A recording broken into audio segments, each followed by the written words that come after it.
sanitary conditions, and over 2 million people face extreme food insecurity, with women and children at greatest risk.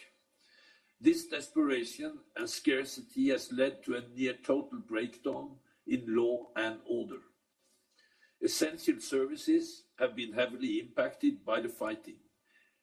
84% of health and education facilities are either damaged or destroyed.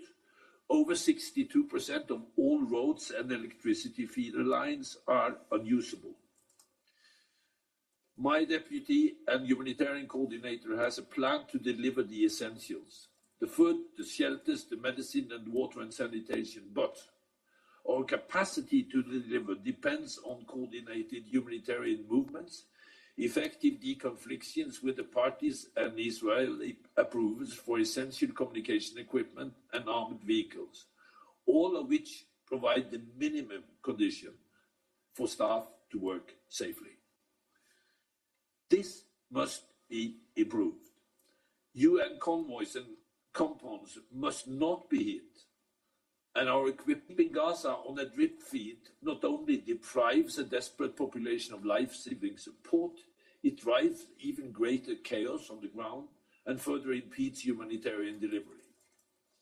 On 20 February, World Food Programme announced that it was forced to pause deliveries to northern Gaza following multiple security incidents. Convoy movements had just resumed 2 days earlier, following a 3-week suspension in the wake of a strike on the UN truck. For this reason, I renew our appeal to open additional access points to the northern part of Gaza to increase the flow of aid, reduce congestions in the south, and relieve some of the pressures on the population and the staff seeking to deliver. Madam President, Israel has provided information that 12 UNRWA staff were involved in the brutal attacks against the Israelis on 7 October. These allegations are appalling, and such acts must be condemned. The Secretary General and UNRWA took swift actions, including terminating employment of the 10 active staff members and launching internal and independent investigations. Nevertheless, key donors have suspended aid amounting to over half of the agency forecasted income for 2024.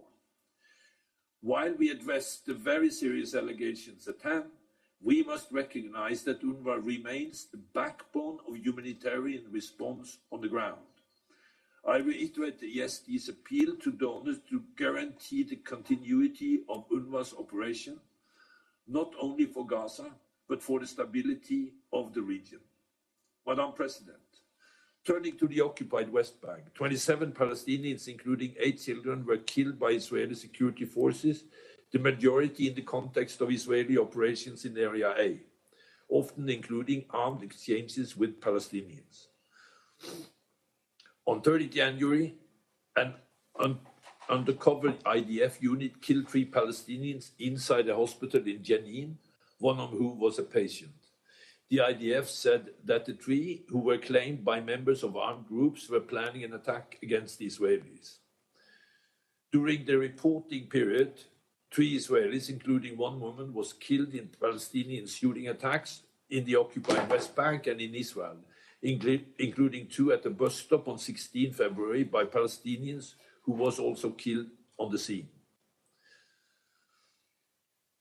In today's early morning hours, a deadly terror attack by 3 Palestinians against Israeli commuters near Mal Adumim settlement outside Jerusalem is yet another reminder of the boiling tension on the ground. Settler attacks against Palestinians and their property also continued. On 1st of February, US President Biden issued an executive order imposing sanctions on persons undermining peace, security, and stability in the West Bank. 4 Israeli settlers have been sanctioned under the order, while the UK and France have also announced sanctions against settlers.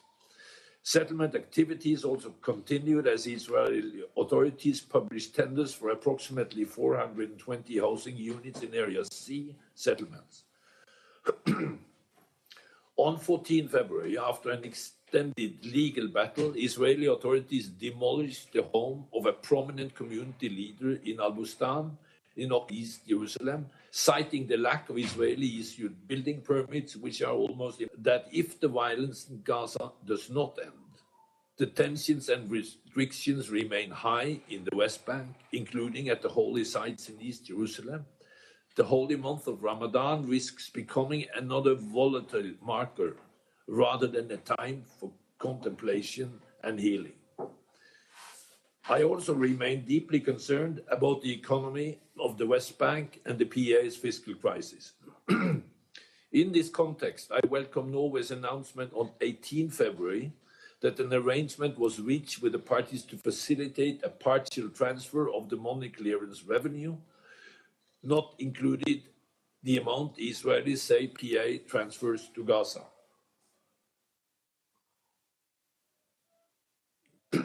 I'm also encouraged that the Palestinian Prime Minister announced several judicial, security, administrative, and financial reforms last month, but more remains to be done. Madam President, in the international arena, on 26 February, the International Court of Justice issued provisional measures in the case of South Africa versus Israel on the application of the Convention of the Prevention and Punishment of the Crime of Genocide in the Gaza Strip.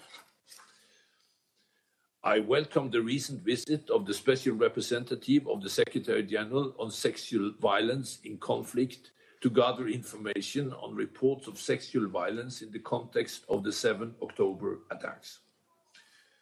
Madam President, I remain gravely concerned over the serious risk for a further regional escalation. Across the blue line, exchanges of fire between Israel and Hezbollah continue to intensify, with several civilian casualties reported in recent days.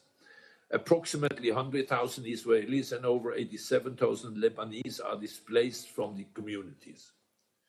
Firing from Syria towards the Israeli-occupied Golan and strikes by Israel against targets in Syria also continued, including Syrian claims of Israeli strikes on locations in Damascus and Homs.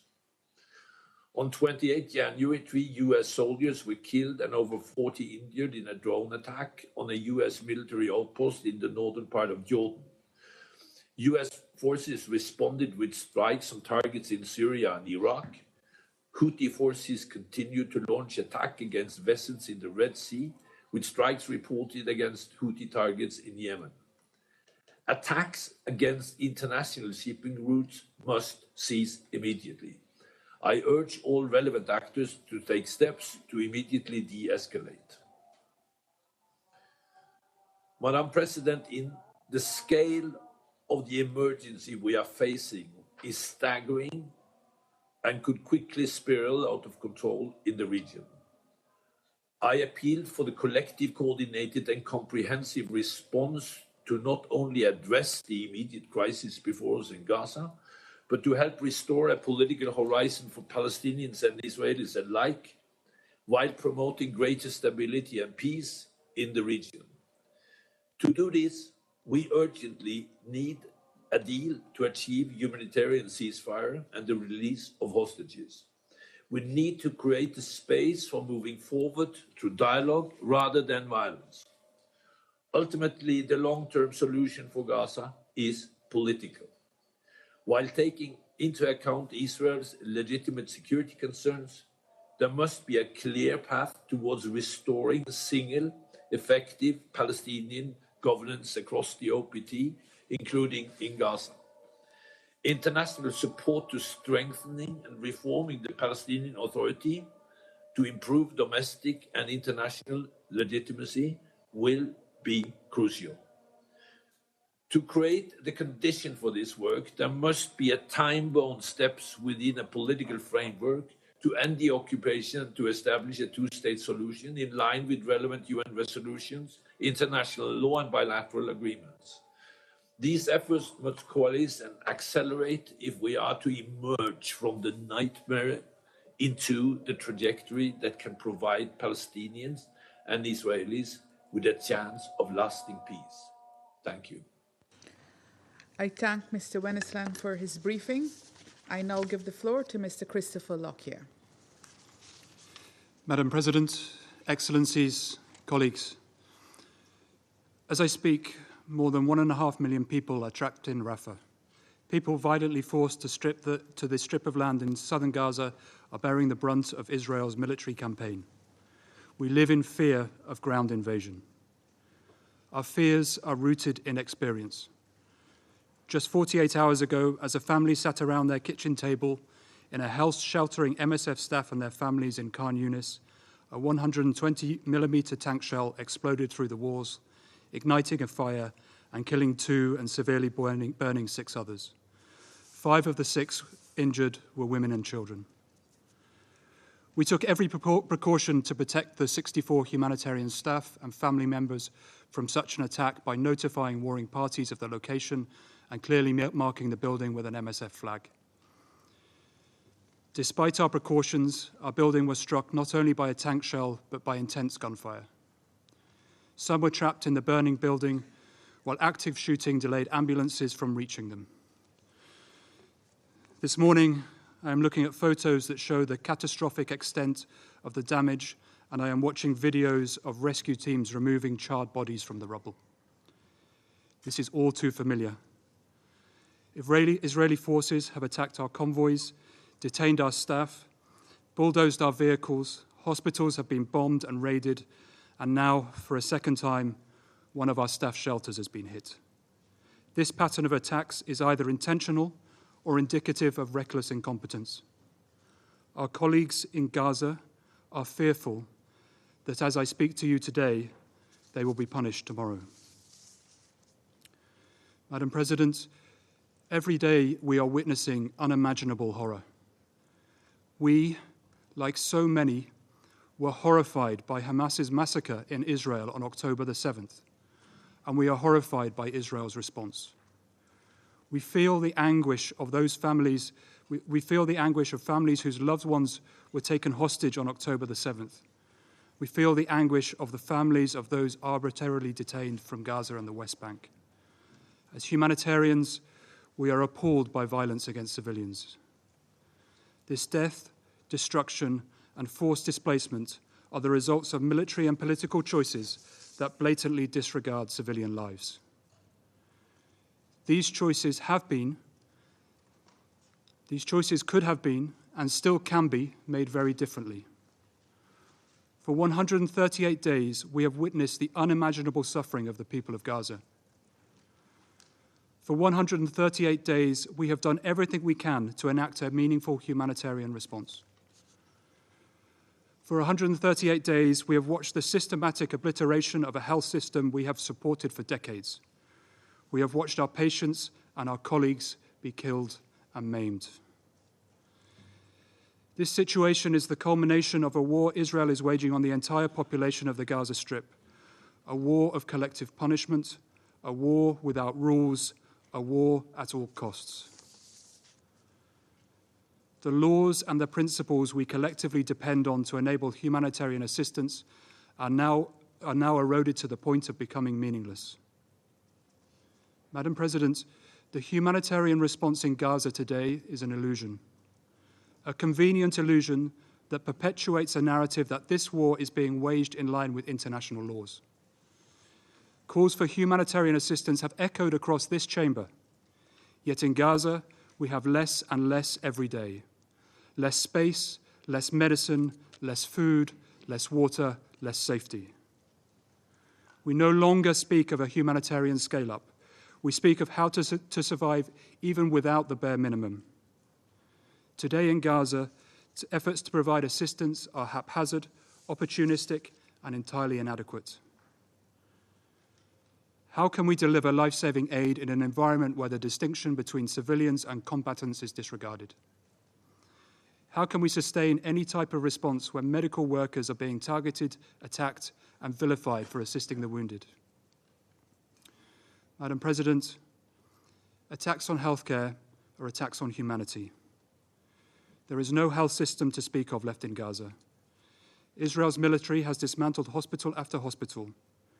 What remains is so little in the face of such carnage is preposterous. The excuse given is that medical facilities have been used for military purposes, yet we have seen no independently verified evidence of this. In exceptional circumstances where a hospital loses its protected status, any attack must follow the principles of proportionality and precaution. Instead of adhering to international law, we see the systematic disabling of hospitals. This has left the entire medical system inoperable. Since October the 7th, we have been forced to evacuate 9 different health facilities. 1 week ago, Nazar Hospital was raided. Medical staff were forced to leave despite repeated assurances that they could stay and continue caring for patients. These indiscriminate attacks, as well as the types of weapons and munitions used in densely populated areas, have killed tens of thousands and maimed thousands more. Our patients have catastrophic injuries, amputations, crushed limbs, and severe burns. They need sophisticated care. They need long and intensive rehabilitation. Medics cannot treat these injuries on a battlefield or in the ashes of destroyed hospitals. There are not enough hospital beds, there are not enough medications, and not enough supplies. Surgeons have had no choice but to carry out amputations without anesthesia on children. Our surgeons are running out of basic gauze to stop their patients from bleeding.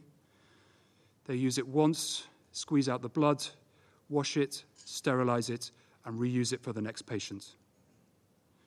The humanitarian crisis in Gaza has left pregnant women without medical care for months. Women in labor cannot reach functional delivery rooms. They are giving birth in plastic tents and public buildings. Medical teams have added a new acronym to their vocabulary: WCNSF. Wounded child, no surviving family.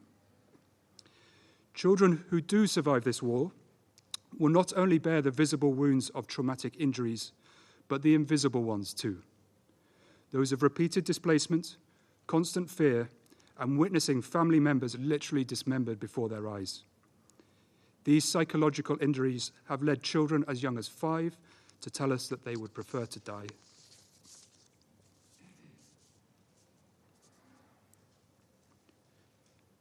The dangers for medical staff are enormous.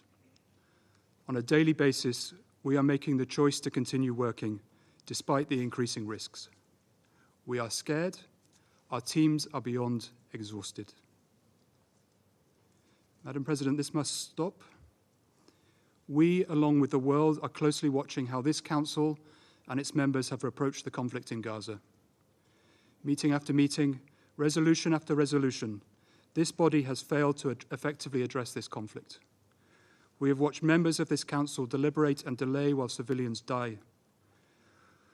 We are appalled by the willingness of the United States to use its powers as a permanent Council member to obstruct efforts to adopt the most evident of resolutions, one demanding an immediate and sustained ceasefire. 3 times this Council has had an opportunity to vote for the ceasefire that is so desperately needed, and 3 times the United States has used its veto power, most recently this Tuesday. A new draft resolution by the United States ostensibly calls for a ceasefire. However, this is misleading at best. This Council should reject any resolution that further hampers humanitarian efforts on the ground and leads this Council to tacitly endorse the continued violence and mass atrocities in Gaza. The people of Gaza need a ceasefire not when practicable, but now. They need a sustained ceasefire, not a temporary period of calm. Anything short of this is gross negligence. The protection of civilians in Gaza cannot be contingent on resolutions from this Council which instrumentalize humanitarianism to blur political objectives. The protection of civilian infrastructure, of health workers and health facilities falls first and foremost on the parties to the conflict. But it is also a collective responsibility, a responsibility which rests with this Council and its members as parties to the Geneva Conventions.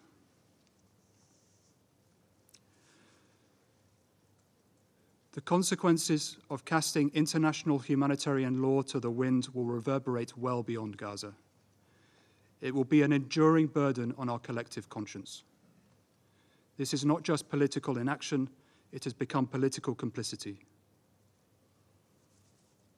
2 days ago, MSF staff and families were attacked and died in a place they were told would be protected. Today, our staff are back at work, risking their lives once again for their patients. What are you willing to risk?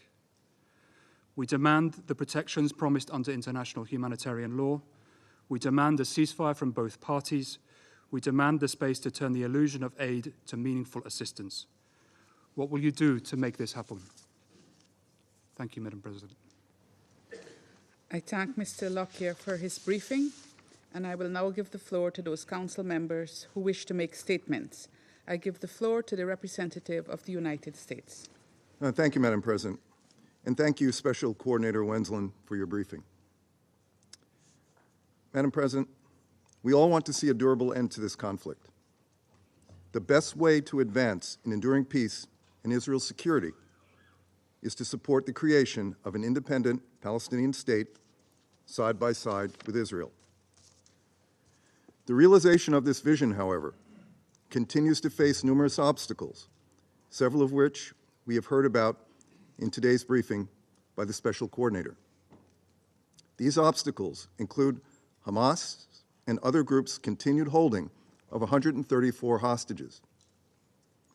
I've said it before, and I will say it again. There can be no sustainable ceasefire in Gaza without the hostages being released. After 5 months of fighting, this is clear. Colleagues, the pace of hostage talks can be frustrating. They are complicated by practical considerations, and as we all know, negotiations at such high stakes do not always yield immediate results.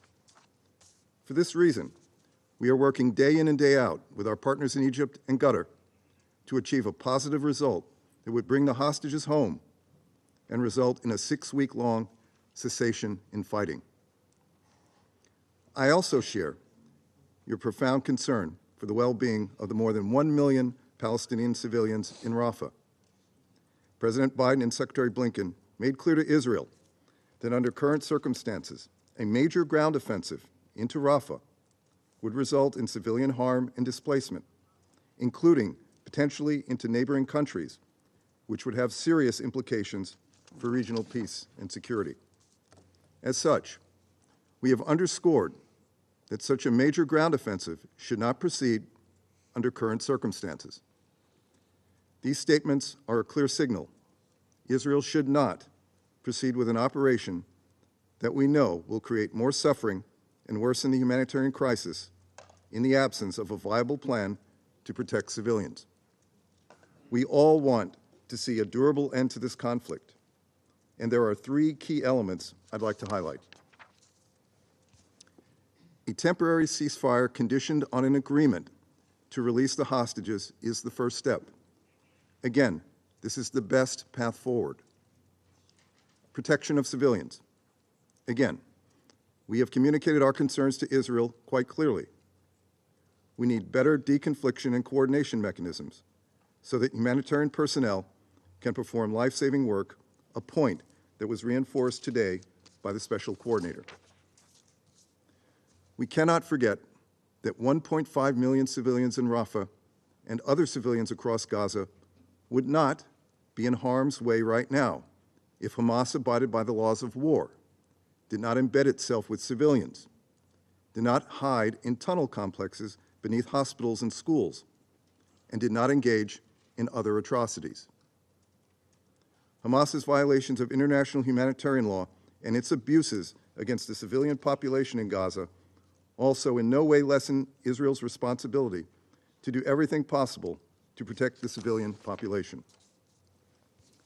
And finally, full implementation of Senior Coordinator Cogg's plan to accelerate the delivery of humanitarian aid at scale.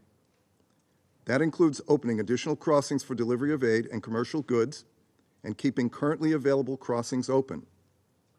Here, again, the United States has been clear with Israel about the need for urgent and specific steps to increase the throughput and consistency of humanitarian assistance. Colleagues, let me close by emphasizing what Ambassador Thomas Greenfield noted the other day. Namely, the United States stands ready and indeed has begun negotiations on a council product that supports diplomacy on the ground to bring about a sustainable end to this conflict. Moreover, the United States will continue to press the parties to reach a deal that would bring the hostages home and allow for an extended 6-week temporary ceasefire. Council support for this diplomacy is critical to increase pressure on Hamas to accept the agreement on the table. Securing that agreement and successfully implementing it is how we lay the foundation for a durable peace. This is critical for Palestinian civilians in Gaza whose family members have been killed, whose homes have been destroyed, who have been displaced multiple times, and who wonder where they'll find their next meal or when and where the next airstrike will land. It is critical for the families of hostages, mothers and relatives who don't know whether their children are alive, injured, or deceased. It is critical for Israelis, many of whom are still displaced or face barrages of rocket fire. It is critical for Palestinian civilians in the West Bank, who face record levels of violence by extremist settlers, violence that we unequivocally condemn. It is critical for humanitarian workers and journalists who put their lives on the line every day to do their jobs and to help us do ours, and must be protected. And it is critical to everyone who desperately wants to see sustainable peace in this region. We welcome the support of Council members for ongoing diplomacy and thank the UN for its ongoing efforts toward a sustainable end to this tragic conflict. Thank you, Madam President. I thank the representative of the United States for his statement, and I now give the floor to the representative of the Russian Federation. Madam President, we wish to thank the briefers for their objective assessments of the catastrophic situation in the Gaza Strip. Particularly the direct, frank, and blood-curdling testimony from Mr. Lockyer. What can be added to those words? Can we even bear to hear more? Madam President, today's meeting is taking place against the backdrop of yet another veto exercised by the United States, a veto against the draft resolution of the Security Council for an immediate ceasefire in the Strip. There is no justification for the American delegation for such action. There is no justification. There can be no justification for this. The unprecedented levels of violence in the Israeli-Palestinian conflict zone has been ongoing for 140 days now. The colossal figures of losses and devastation which we heard about from the briefers today speak for themselves. More than 29,000 people, including women, including children, have fallen victim to the indiscriminate bombardment and Israeli military operations. At least 69,000 people have been wounded, and horrific injuries. These are horrific injuries, as we have already heard today. 80% of the entire population of the Strip have now become internally displaced persons, the majority of whom have found refuge in the south of the Strip in the cities of Khan Yunis and Rafah, which are effectively besieged. The Israeli Air Force has been aggressively bombing them. We are effectively talking about a deliberate policy of Western Jerusalem to expel the Palestinians from Gaza, the consequences of which will inevitably result in the Gazans breaching the border with Egypt, and the humanitarian disaster will then spill over onto Egypt's soil. The so-called diplomatic efforts of Washington on the ground, which our U.S. colleagues have been so increasingly vocal about, these incantations have thus far had no effect whatsoever. It is clear that real leverage over the Israeli government is something which Washington simply does not have. The Western Jerusalem authorities have been categorically stating that the cleansing of the Strip apparently will continue for more months. They have been issuing calls to continue the military operation, to eliminate UNRWA's presence in the Strip, and to violently and forcibly displace the Palestinians from their homes. At the same time, it is also clear that despite the bravado, Israel has been failing to achieve its stated objectives. The Israeli military operation, judging by open source information, has not helped and will not help to release the hostages. Against this backdrop, the statement by the U.S. representative about a ceasefire not being able to take place without the release of hostages seems doubly cynical. This release of hostages cannot take place without a ceasefire. So what we are observing is the impasse of unbridled escalation, where thousands upon thousands of Palestinians are becoming victimized. At the Security Council, there's an effective consensus about the need to end this violence. The path to multilateral efforts under the aegis of the United Nations is blocked merely by one delegation, that is the United States of America. By shielding its Middle East ally, the U.S. is attempting to sell as an alternative solution, to sell the Security Council's blessing for a solution which is advantageous to Israel alone, or more precisely, advantageous for the United States geopolitical agenda in the Middle East. All United Nations structures, led by Secretary General Guterres, have been unanimously stating that there is a need for an urgent humanitarian ceasefire as the prerequisite for the establishment of humanitarian assistance at the necessary level and the establishment of conditions for the release of hostages. This specific demand to the parties was the cornerstone of the draft resolution authored by the delegation of Algeria, which the United States vetoed. Colleagues, by blocking Security Council resolutions time after time and arrogantly calling on the Security Council not to interfere with your diplomacy, you are doing yourselves a disservice. Instead of allowing the Council to leverage the resources at its disposal to exercise its authority, you are increasingly losing control over the situation. You are giving the green light for the continuation of the aggression against the Palestinian people, including for the conduct of the ground operation in Rafah.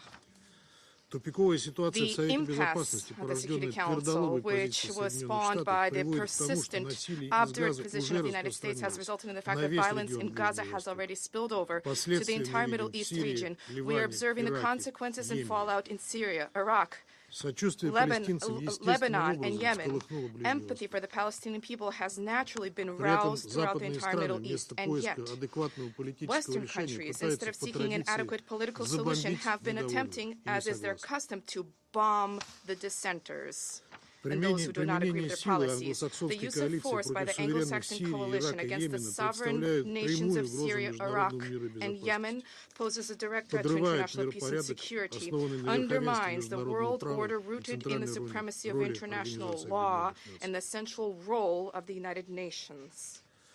Madam President, we do not see even a glimmer of a prospect to the end for ending the humanitarian catastrophe in Gaza, the ongoing military operation by Israel in the Strip and beyond, which gave rise to this. Given the absence of unimpeded humanitarian access to the Strip, particularly in the northern regions there, the Gazans have been suffering from hunger and communicable diseases.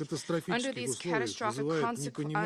catastrophic circumstances, we are appalled, dismayed at the incomprehensible decision of a number of Western donors to suspend financing for UNRWA in connection with suspicions of its employees' participation and cooperation with Hamas.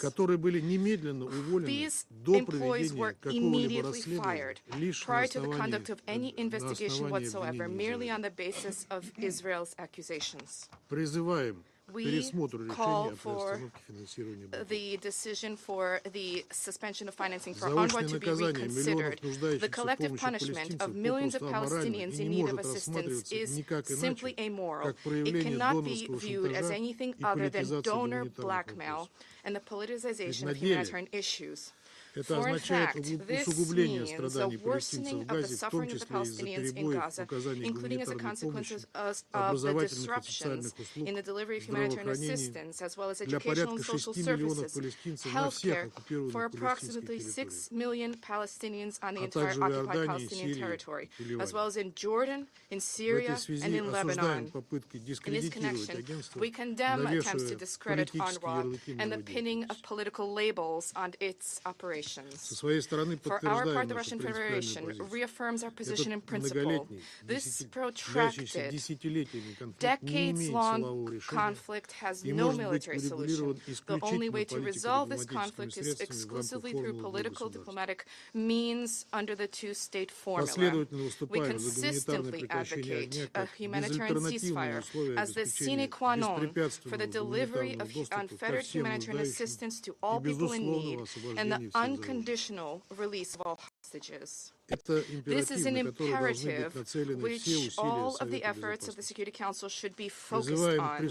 We urge all to heed the calls of the Arab, Muslim world and the overwhelming majority of the international community who have been demanding for an end to be brought to the suffering of peaceful civilians in Gaza and the Middle East. Thank you. I thank the representative of the Russian Federation for his statement, and I give the floor to the representative of Malta. Thank you, President.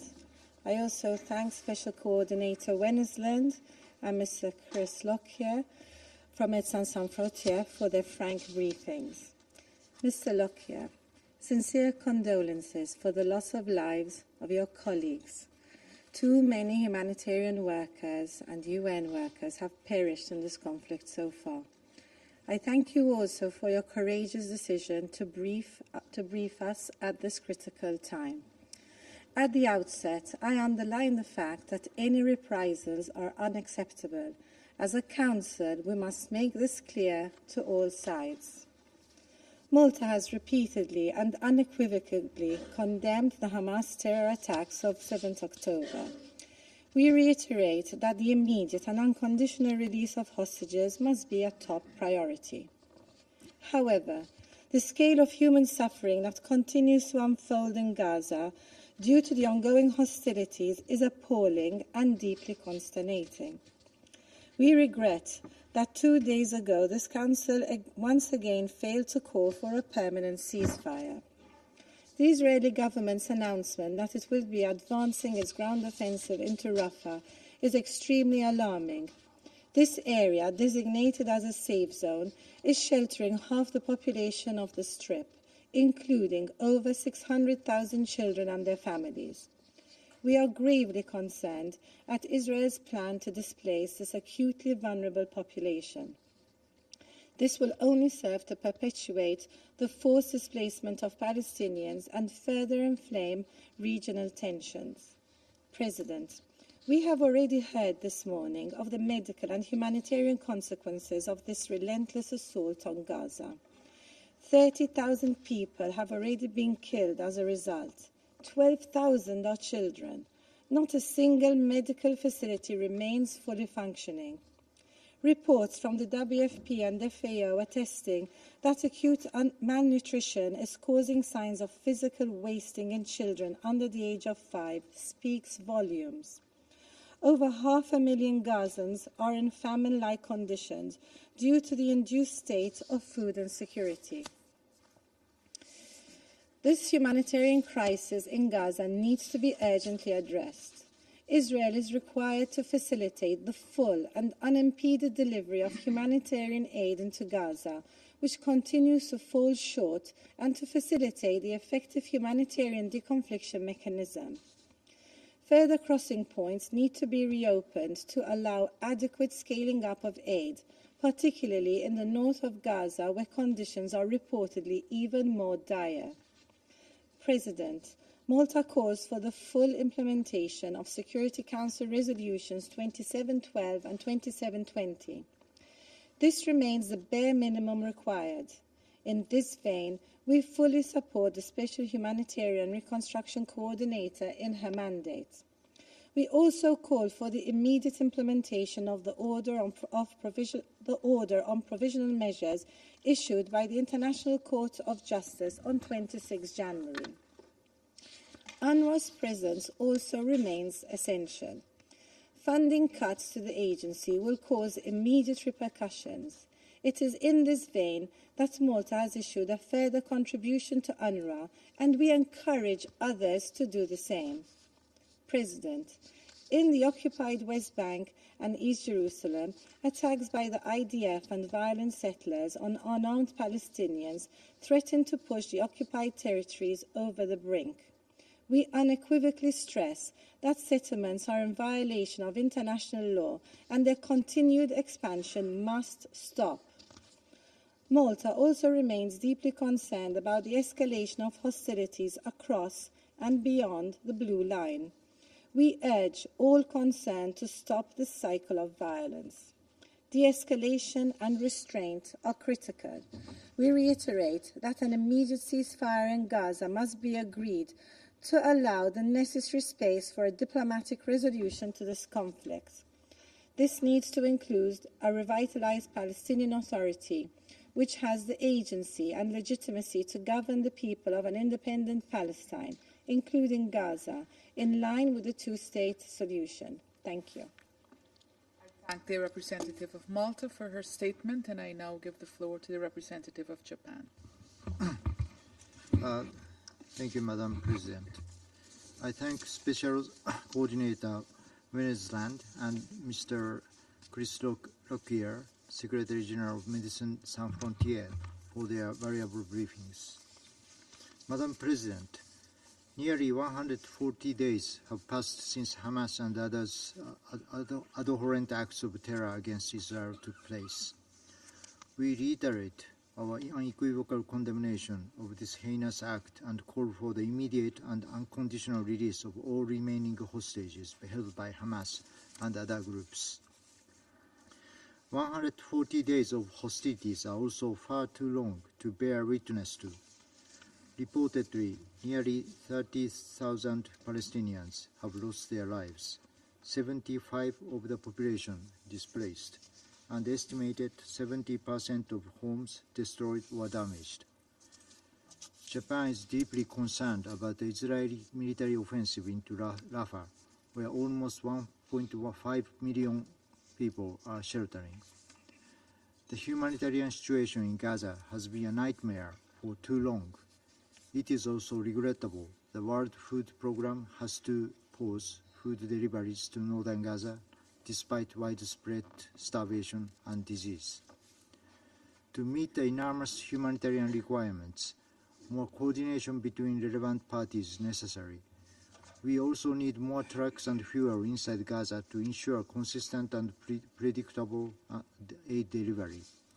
We urge Israel to open additional border crossings and secure humanitarian corridors so that the humanitarian actors can safely carry out their work. We strongly support the efforts of UN Senior Coordinator Ms. Sigrid Kaag to overcome the many impediments to reaching those in need.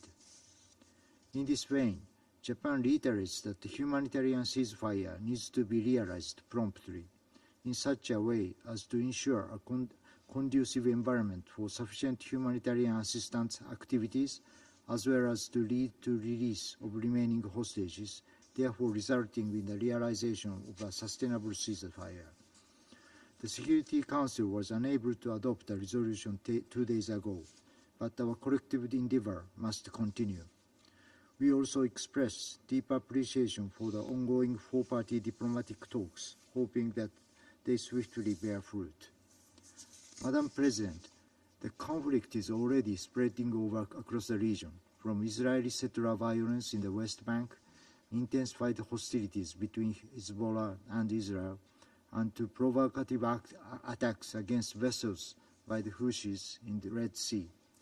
We cannot afford a wider conflict which would reverberate around the world.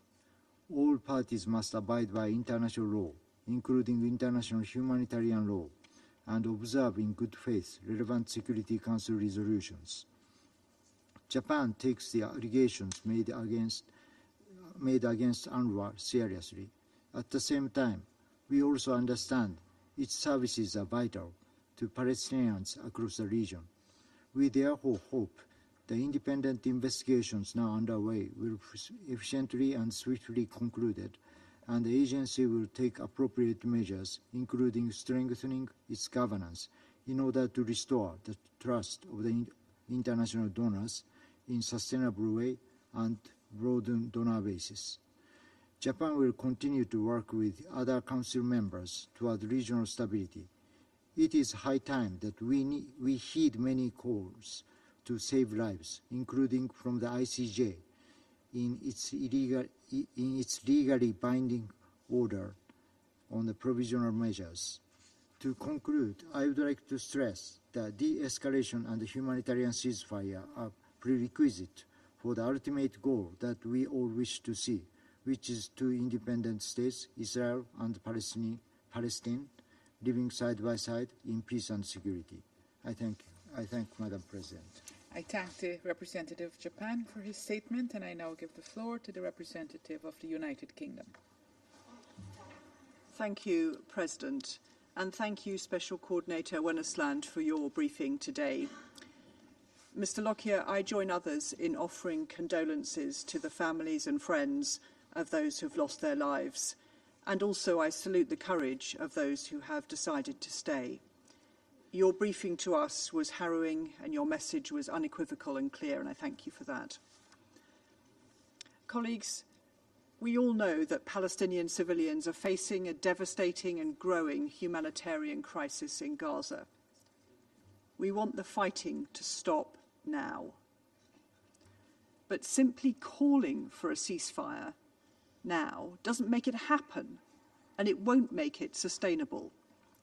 That is why we're calling for an immediate suspension in fighting to get aid in and hostages out, and then progress towards a sustainable, permanent ceasefire, without a return to destruction, fighting, and death.